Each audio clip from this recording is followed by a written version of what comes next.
Kavuştuk. Merhaba, herkese merhaba. Sevgili Onur Akay yayınımıza geldi. Nihayet aylar sonra, aylar oldu mu? Bana öyle uzun geldi Ay Onur Akay. olmadı, 15 gün oldu Bilal abicim, daha 15 yarım gün ay. oldu. Sevgili Onur Akay kocaman bir yeni yıl turu yaptı arkadaşlar. Ve en son durağı Avrupa'ydı. Avrupa'dan geldi ve o kadar yaramış ki kendisine bu tatil, bu iş tatil, iş aslında konserler verdi. 3 değişik konser verdi. Kendisi anlatsın. Bırakacağım sözü ama şunu söyleyeceğim. Yüzü daha da güzelleşmiş. Daha da böyle bir parlamış. Ne yaptılar yüzüne? Orada özel bakımlar mı yaptılar? Anlat lütfen. Teşekkür ederim Bilal abicim. Ben de sizleri çok özledim. Sizin çok güzide izleyicilerinizi. Teşekkürler. Hepsi birbirinden değerli. Mesajlar atmışlar. Özledik Onur abi diye yazmışlar. Afram gruplarından. Ben de herkesi çok özledim.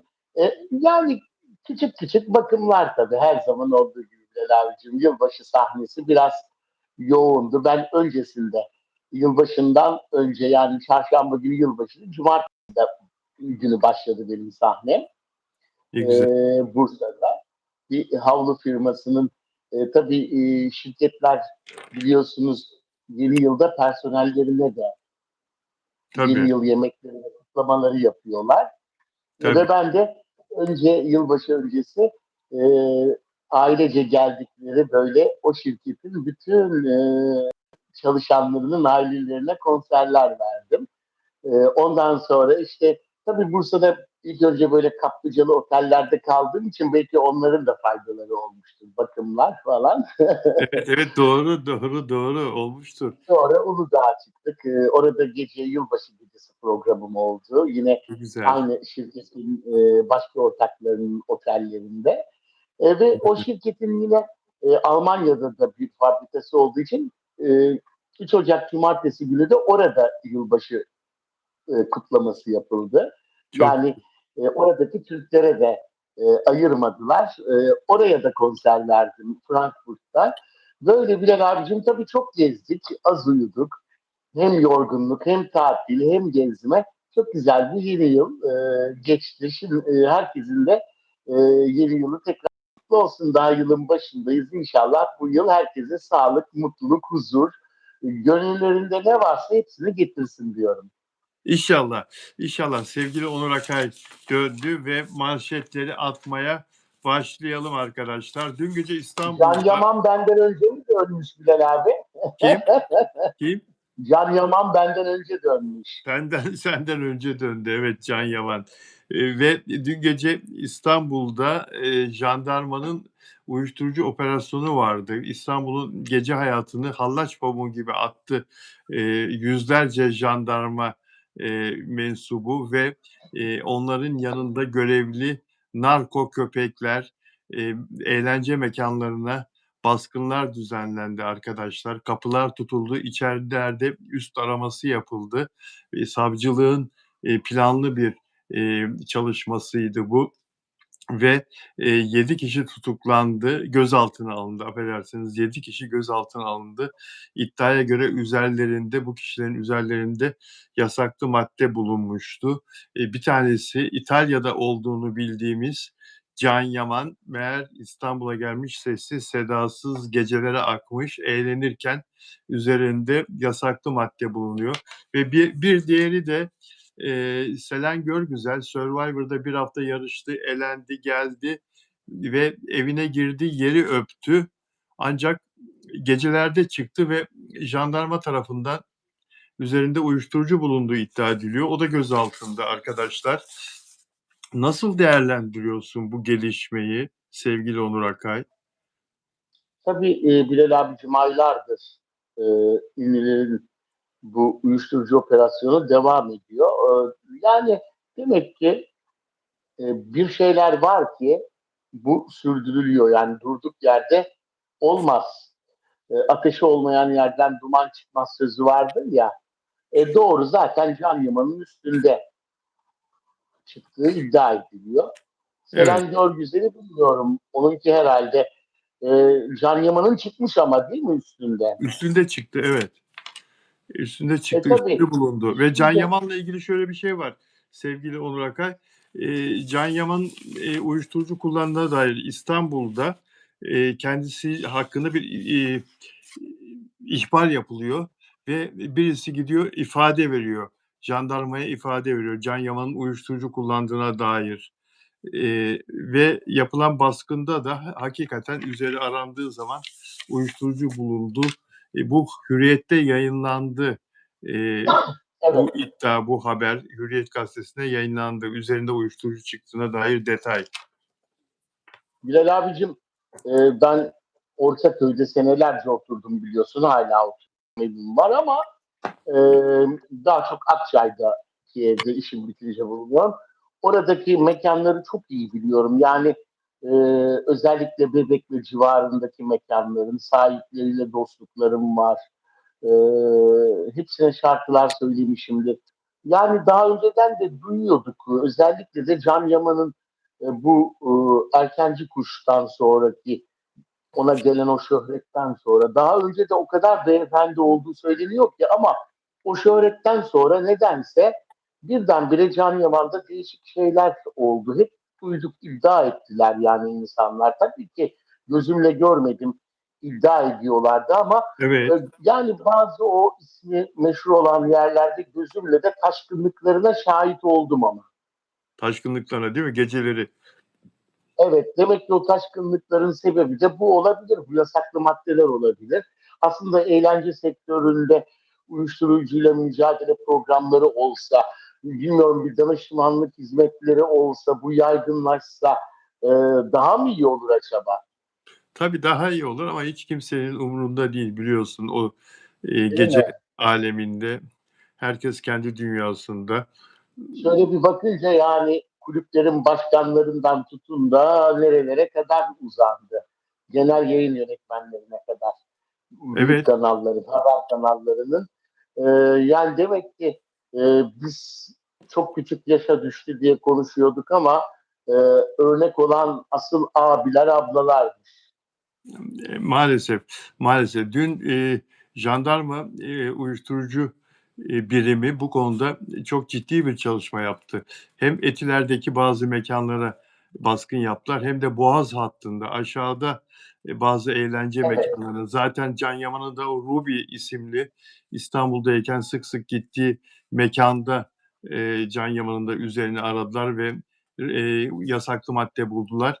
Yasaklı madde bulunduğu zaman Can Yaman önce karşı çıktığı söyleniyor jandarmaya. Ben İtalya'da yaşıyorum, ben İtalyan vatandaşıyım falan şeklinde sözler söylediği iddia ediliyor. Ancak tabii ki Türk vatandaşı aynı zamanda. Dolayısıyla buradaki kanunlar karşısında o da söyleneni yapmak zorunda. Karşısındaki polisin, jandarmanın söylediğini yapmak zorunda ve onların denetimine girmeyi biraz sözle direndikten sonra kabul ettiği ve jandarma merkezine götürüldüğü söyleniyor Can Yaman'ın. Bu arada sen yokken burada bu Bebek Oteli de bayağı meşhur oldu. Fuhuş ve uyuşturucu partilerinin yer aldığı otel olarak artık belleklere kazındı. Yani Bebek Otel'in sahibi Muzaffer Yıldırım tutuklandı ve hapiste şu anda. Sen onu evet. Serenay Sarıkaya'nın sevgilisi olarak da hatırlarsın. Eski Tabii. Ben sinemacı. oteli de biliyorum Bilal abicim. Evet, Ee, Otele de gitmişliğim lobisine, yani orada bulunmuşluğum var. Orada böyle sanatçılarla buluşulurdu. Yurt dışından gelen hatta bazı nasıl söyleyeyim e, baskılı ülkelerden, Orta Doğu'dan gelen kişiler evet. girdiklerinde çok farklı, girdiklerinde çok farklı olup Reyna'ya, Layla'ya, o zaman Laylalar vardı bilirsiniz, Tabii tabii. e, giderlerdi. Tabii çok düzgün bir şekilde e, sohbetler, orada ünlülerle buluşmalar da olurdu ama gizli odalardan bahsediliyor mesela. Ben hiç öyle bir şey duymamıştım. İlk defa duyuyorum basından, değil mi? Bir gizli oda olayı var sanırım. Evet, bir gizli oda olduğu söyleniyordu. Daha evvel yapılan aramalarda bu gizli odaya ulaşılamamıştı. Otel sahibi ve yöneticisi de gizli odayı tarif etmemişti. Ancak dün gece yapılan operasyonda köpeklerin de yardımıyla o gizli oda bulunmuş. O gizli odada bazı kayıtlar alınıyormuş. Bazı video kayıtları, bazı görüntü kayıtları alınıyormuş. Detaylar yakında açıklanacak deniliyor. Ama ben de çok merak ediyorum. Maalesef ki Bilal abicim Leyla'da, Layla'da işte bu bazı maddelerle, yasaklı maddeler kullanıp tanışan kişiler oluyordu. Bunların içinde ünlü isimler de var. Evet, Ee, Biz de parkadan giderdik Reyna'ya. Orası da biliyorsunuz bir yılbaşı gecesinde evet, e, anmıştı. silahlı saldırıya uğramıştı. Evet, E, Tekneyle giderdik sürat motoruyla. Ben arka tarafta oturdum. Bilal abicim ben öyle tarz eğlenceyi pek sevmediğim için ben daha çok Türk sanat müziği fazla ve uzaktan izlerdim. Ama evet, neler neler gördüm Bilal abicim. VIP olsun, VIP yeri. Ben zaten VIP'nin orada oturuyordum ama uzaktan ben öyle oynamam da yoktur benim. Sahnede de pek oynamam. İşte orada yani çok hareketli kişileri görürdüm. İçinde tabii ki ünlü isimler çok sayıda vardı. evet, Soluğu Bebek Oteli'nde alanlar olurdu yani. evet. Bebek Oteli'ne Siz 200 anladınız jandarma. beni değil mi? Böyle söyleyeyim canlı yayında. Evet, evet. Bebek Oteli'nde 200 jandarma ile baskın yapıldı dün gece ve yine narko köpekler de bu baskında görevliydi. Dün gece yapılan bu baskınlarda, eğlence dünyasına yapılan baskınlarda çok miktarda çeşitli uyuşturucu maddeler ele geçirildiği de kayıt altına alınmış durumda. Evet. Yani demek ki savcılık bu işin peşini bırakmayacak, temizlemeye çalışıyorlar. Çok da iyi oluyor bence. Ama nereye kadar? Eğlence dünyası şimdi yeni nesilde daha da çok fazla ileri boyutta. Yani biraz sonra konuşacağız mesela bazı rapçilerde, işte bu son dönemde çıkan kişilerde çok fazla özendirici şeyler var gençlere yapılan. Kendilerinin kullandıklarını duyuyoruz. E, Kulislerde yaşadıklarını ben mekan sahiplerinden duyuyorum. Yani boş şeyler değil Bilal abicim bu operasyonlar. Gerçekten e, yani herkes kullanmasa da %70 bile diyebilirim ben ünlüler camiasında. Tabii tabii doğru söylüyorsun. Doğru, hatta sen biraz torpil geçtin. Bence %85 falan yani. Belki de olabilir. Çünkü hiç ummadığımız insanlardan da çıkıyor. Ben biraz Türk sanat müziği camiasında tanıyınca %30'u belki fazla verdim. Evet, Onlar daha böyle düzgün, temiz. evet ama arabeske kayınca çoğalıyor Tabii. falan. Yani peki şimdi Can Yaman için İtalya'dan buradaki avukatını arayıp ya Can Yaman'ın burada çekimleri var, burada lansmanları var, katılması gereken programı var. Burada İtalya'da yürüyen bir an evvel İtalya'ya dönmesi lazım. Orada durumu nedir, ne kadar tutulur filan diye böyle soruyormuş ekibi. Ben onlara kötü haberi vereyim arkadaşlara. İtalya'daki Can Yaman'ın arkadaşlarına kötü haberi vereyim. Şimdi Can Yaman sadece içiciyse bile bugün ya da yarın savcılık adli tıpa gönderecek kan örneği, saç örneği, idrar örneği alınması için ve o alındıktan sonra o sonuçlar çıkana kadar ya da savcılığın tayin edeceği yeni bir süreye kadar Can Yaman serbest bırakılsa bile yurt dışına çıkış yasağı gelecek. Evet. Yurt dışına çıkış tedbir %100 konulur. Can Yaman çünkü bırakılınca hemen İtalya'ya gider. Hemen yurt dışına gider. Tabii. Ama burada yargılanması lazım. Eğer üzerinde bulunduysa gerçekten uyuşturucu, Hürriyet'in haberi doğruysa, Hürriyet gazetesinin. Burada bir sürece girmesi lazım. Dolayısıyla yurt dışına çıkış yasağı gelir. İtalya'da o dizide falan oynuyor ya Sandokan'da falan.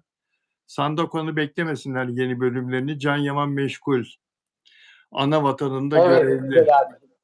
Yalnız Can Yaman. orada daha rahat davranıyor sanıyorum ki biliyorsunuz ben Hristiyan olduğunu duyurmuştum Bilal Özcan TV'de Bilal abicim. Hatırlıyorsunuzdur aylar önce. Evet, evet, evet. onun çalışmalarını yaptığını, hatta biriyle sevgili olmuştu. Bir Evet, evet. arkadaşının eşiyle hatta. Ee, orada o DJ kızdan, DJ miydi o DJ'di. piyasanın içinde olan, e, o kızdan sonra daha da fazlalaştırmış diye de ben duymuştum, ama tabii bu şeyler, yasak maddeleri konuşmuyorduk o zaman. Böyle Türkiye'de de operasyonlar yoktu. Pek ben üstünde durmamıştım. Ama Can Yaman'ın haberi doğrudur. Ben çünkü çok kişilerden duyuyorum. O kız zaten keş olduğunu iddia ediyorlardı o kızın. Ve Can Yaman'la da birlikte alemlerde takılıyorlardı. Öyle bunu söyleyenler İtalyan zaten. Orada kıza ve Can Evet. Yaman'a sinirlenen İtalyanlar her şeyi yazıyorlardı. O kızın Orada da kocası. sorunlar yaşıyormuş Bilal abicim. Ben İtalyan vatandaşıyım falan demesin, ama bayağı bir sorunlar yaşadığını da benim kulağıma geliyor. Çok çok. İtalyanlar maskesini düşürdü, onu anladılar sonunda. Gerçeği anladılar. Bizim burada yıllardır söylediğimizi, Can Yaman'la ilgili değişik bir insan olduğunu söylüyorduk. Ve o kız da ayrıldılar Can Yaman'la. O en son DJ olanla. Bir İtalyan gazetesi öyle yazdı.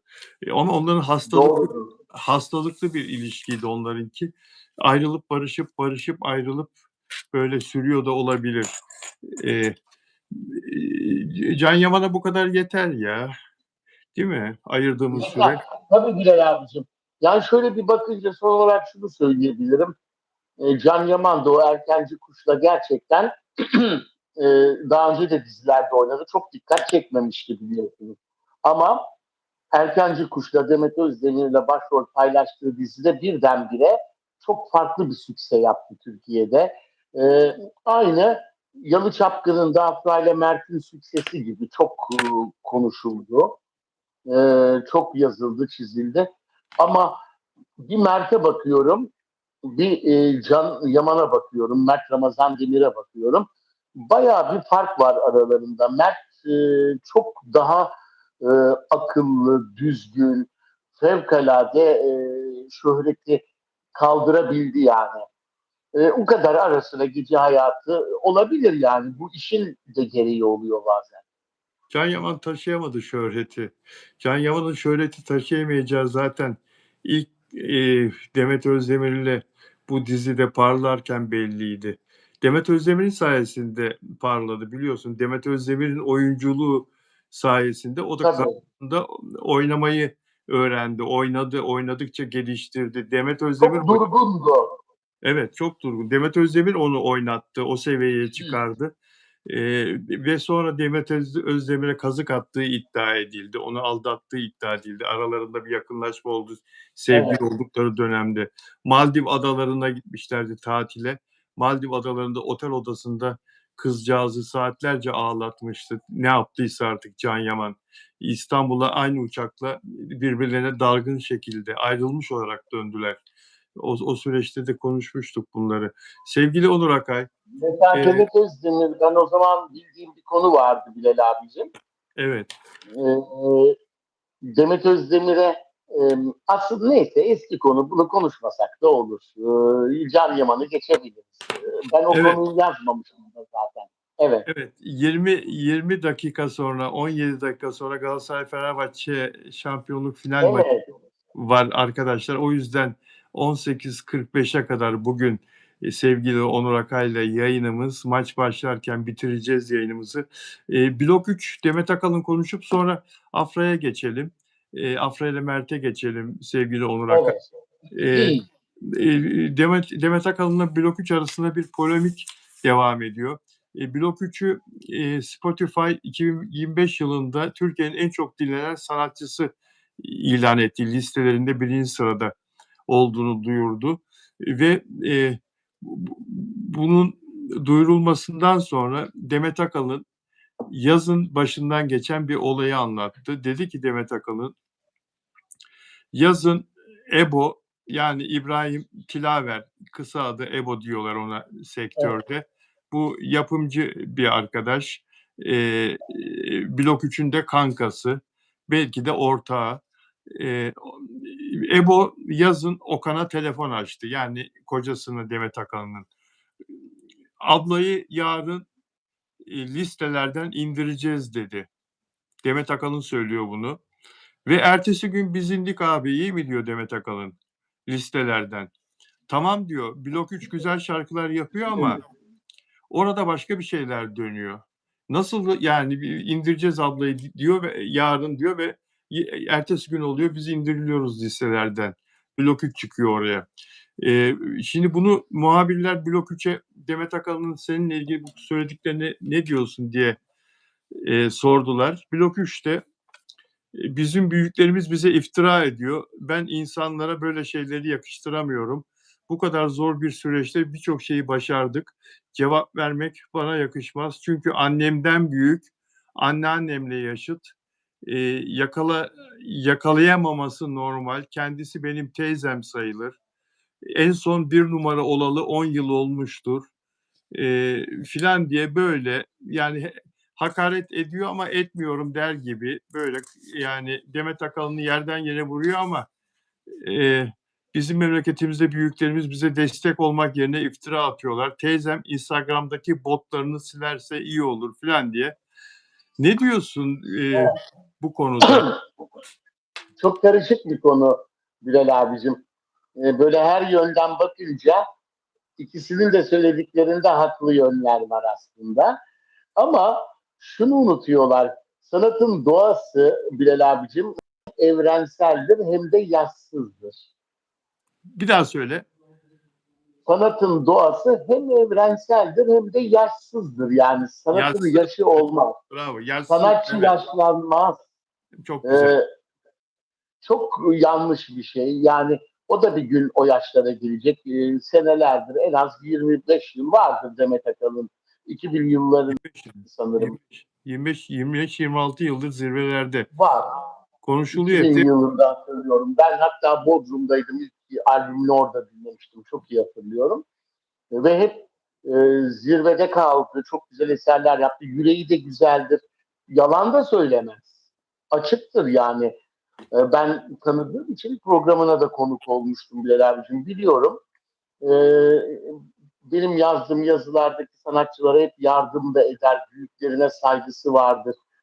O saygıyı o da bekler tabii. Ben biraz saygısızca buldum. Demet Akalın'ı sevmeyenler olabilir. Yeni nesil o tarz müzikleri seviyor. Blok 3 tarzı müzikleri. Onun da dediği gibi bot hesaplar da var. Yalan değil. Ama Demet Akalın'ın dediği gibi ben de müzik piyasasında olan biri olduğum için maalesef ki o sahte tıklar da var. O listelere düşürüp istedikleri gibi bir listeye çıkarıp indiriyorlar. Onları yapıyorlar maalesef. Maalesef yapıyorlar. Tabii yani şimdi Blok 3 diyor ki beni diyor burada diyor Avrupa Spotify, global Spotify beni paylaşıyor. Teşekkür ve tebrik mesajları atıyor. Yani global listelerde de zirvede olduğu için. Ama bizim memleketimizde büyüklerimiz bize destek olmak yerine iftira atıyor. Yani Spotify ben diyor hile yapmış olsam diyor dünya listeleri bunu göremeyecek mi diyor. Bunu yakalayamayacak mı diyor. Globalde bunu görmemeleri imkansız diyor. Global listelerde de en yukarılardayız diyor. Bilal Onları da mı abicim kandırdık diyor. maalesef ki globalde de aynı sorunlar yaşanıyor. Yaşanıyor. Sadece bizim burada değil.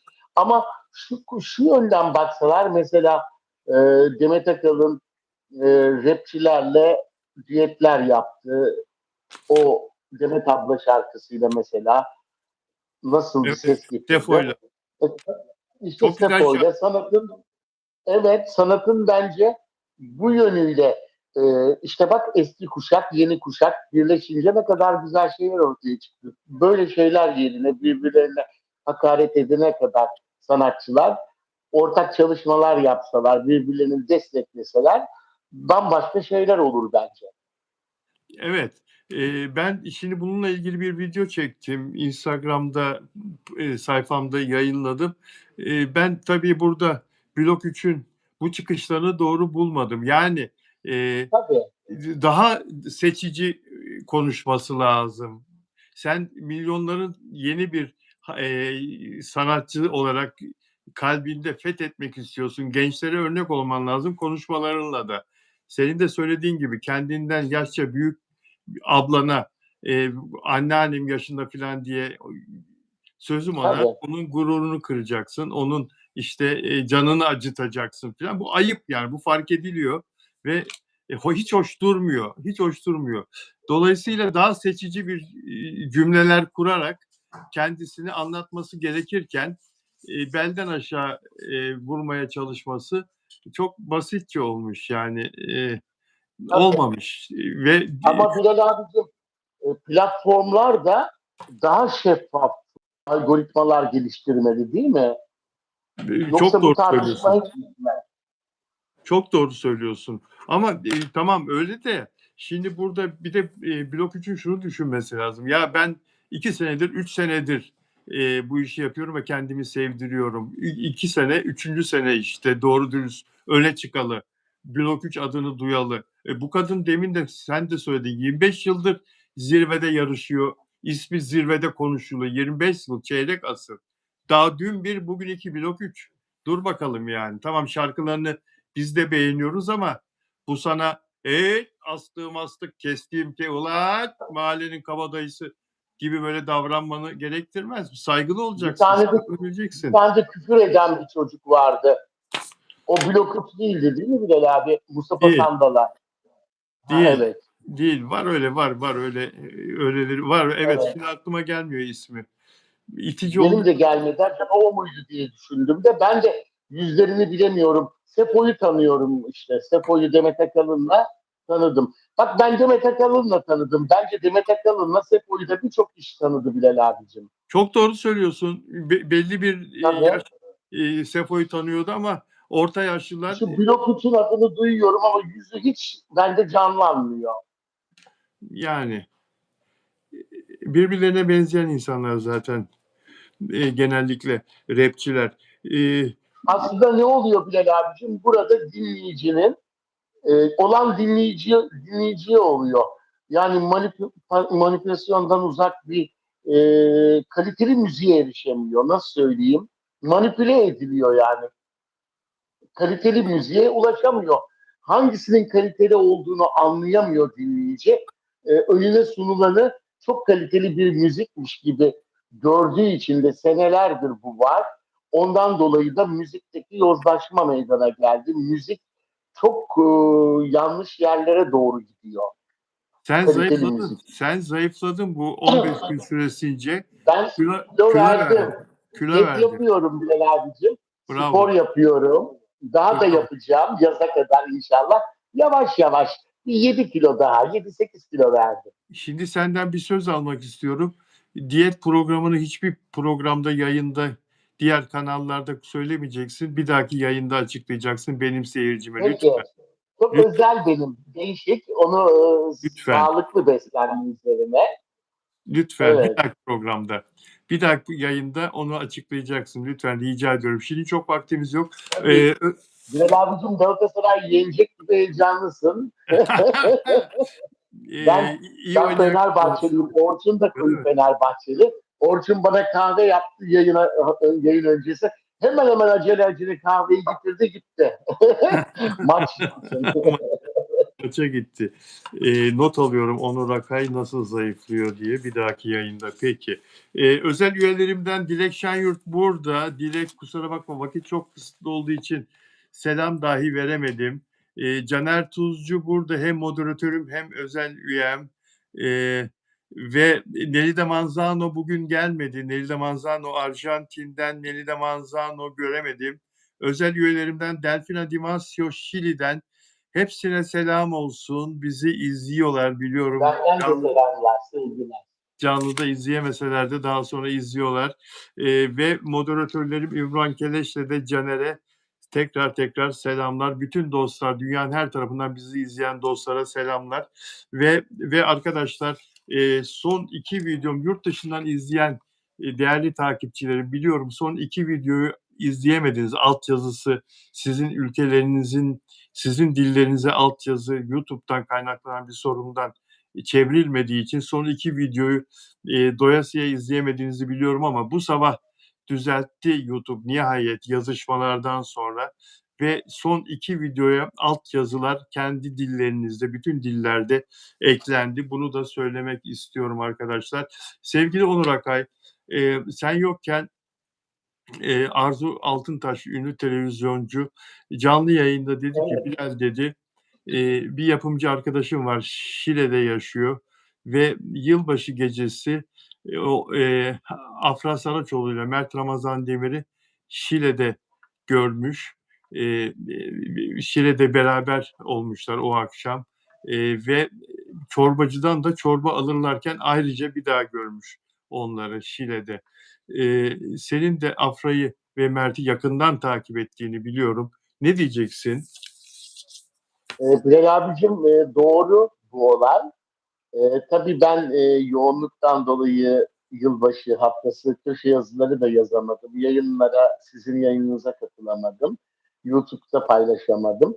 Ondan dolayı e, tabii insanlar aslında bir öncesinde sizin canlı yayınınızda Bilal Özcan TV'de yılbaşını beraber geçirecekler, bir planları var. Açıklayacağımı söylemiştim ama kısmet olmadı, yayın yapamadık. E, Şöyle, önce Şile'ye gidiyorlar. Yani yeni yıla Şile'de giriyorlar. Ee, ve tabii ki Afra'nın annesi de yanlarında. Belki oradaki yapımcılar görmüştür. Ee, Ondan sonra da Akçay'a geliyorlar. Burada da tabii burada kar yağmıyor ama kar yağan bir bölge var Kaz Dağları'nda. Hımm. Han var. Oraya gidiyorlar. Annesiyle fotoğraflar çekiliyor. Afra herhalde paylaşmış onları, değil mi? Afra bir şeyler paylaştı oralardan, evet. Evet, evet, Payla evet. Zaten sahilde Akçay'da denizin tam ortasından da içme suyu çıkar. Bir tek Körfez'de Akçay'da biz 30 sene mesela su parası vermedik Bilal abicim. Öyle mi? Akçay suyun en büyük kaynağıdır Kaz Dağları'ndan ama Güre'den sonra biter. Altınoluk'a ulaşmaz. Ayvalık'a su oralarda sıkıntılıdır. Akçay çok ilginç bir yerdir. Bizim evin önünden geçen çay vardır denize bağlanan, siz gördünüz Gördüm. terasta otururken. O çaydaki su bile içme suyu her yerinden fışkırır. İşte tam da deniz kenarında denizin içinden çıkan Akçay'daki o suyun orada da annesiyle fotoğraf çekilmişler. Biraz yanında, ben görünce tabii tanıdığım için biliyorum. Ben burada yoktum. Ama bir sıkıntı yaşamışlar Mert'le. Öyle mi? Mert Nasıl? Ramazan'la. Nasıl? Mert Ramazan Demir'le Afra Saraçoğlu. Aralarında bir sıkıntı, bir problem olmuş. Ne olduğunu bilmiyorum. Ama belki bir kıskançlık olmuş olabilir. Bir şey olabilir. Yani her şey olabilir. Zaten onlar e, bir gün ise bir gün kavga ediyorlar normalde. Çok sevmek de öyle şeyleri yapıyor herhalde Bilal abicim. E, Böyle biraz sorun yaşayınca Mert şeye gitmiş. Yeni aldığı eve, Çanakkale'ye, Assos'a. Asos'a, oradaki evine gitmiş. Afra burada kalmış. Abi dizisinin de yılbaşı tatili vardı. Çekimleri yoktu. Evet. Ondan sonra da İstanbul'a dönmüşler ayrı ayrı. Ben de geldiğimde işte aralarındaki problemi duydum. Ama yazmadım hemen tabii. Yayında söylerim derken bir de öğrendim ki düzelmiş. Her şey yolundaymış. Her şey yolunda değil mi sonra? Aman aman, ah! Oh, Evet, evet. oh! Yani bu canlı yayında söyleyecektim böyle bir problem var diye ama dün öğrendim ki çok özel bir kaynaktan hiçbir problem kalmamış. Her şey hallolmuş. Afram son derece keyifli. Çok büyük bir aşk devam ediyor. Bunu herkes bilsin. Diğer konuşulanlara inanmasınlar. Bak işte Evet. insanlar gözüyle görmüş Bilal abicim. İnsanlar gözleriyle gördüler. Doğru söylüyorsun. Yani o yapımcıyı ben de tanıyorum. Ar Yalan mı söyleyecek? Arzu'nun söylediği yapımcı arkadaşını ben de tanıyorum. O çok dobra bir kızdır yani. Görmediği şeyi gördüm demez. Peki, Ya niye desin ki, bir de neden desin yani? aynen öyle. Değerli dostlar, lütfen abone olmadan izleyen dostlar abone olurlarsa sevinirim. Ve bildirimleri de açın lütfen. Aboneyseniz abone olduktan sonra bildirimleri de açın lütfen. Ve beğen yaparsanız da memnun oluruz arkadaşlar. Onur Akay, çok teşekkür ediyorum yayınıma katıldığın için. Biraz kısa yayın oldu ama maçtan dolayı. Olsun Bilal abicim. Çok özlemiştim sizleri. Tekrar birlikte olmak bana da mutluluk verdi. Diğer canlı yayında uzun uzun her şeyi tekrar konuşuruz. Herkese Konuşuruz. sevgi ve selamlarımı iletiyorum. Bir de güzel bir hafta sonu diliyorum. Çok teşekkür ederim. Dostlar çok sağ olun bizi izlediğiniz için. İnşallah yarın Arzu Altıntaş'la, ünlü televizyoncu Arzu Altıntaş'la canlı yayında olacağız. Huzurlarınızda olacağız. Görüşmek üzere. Sevgiler.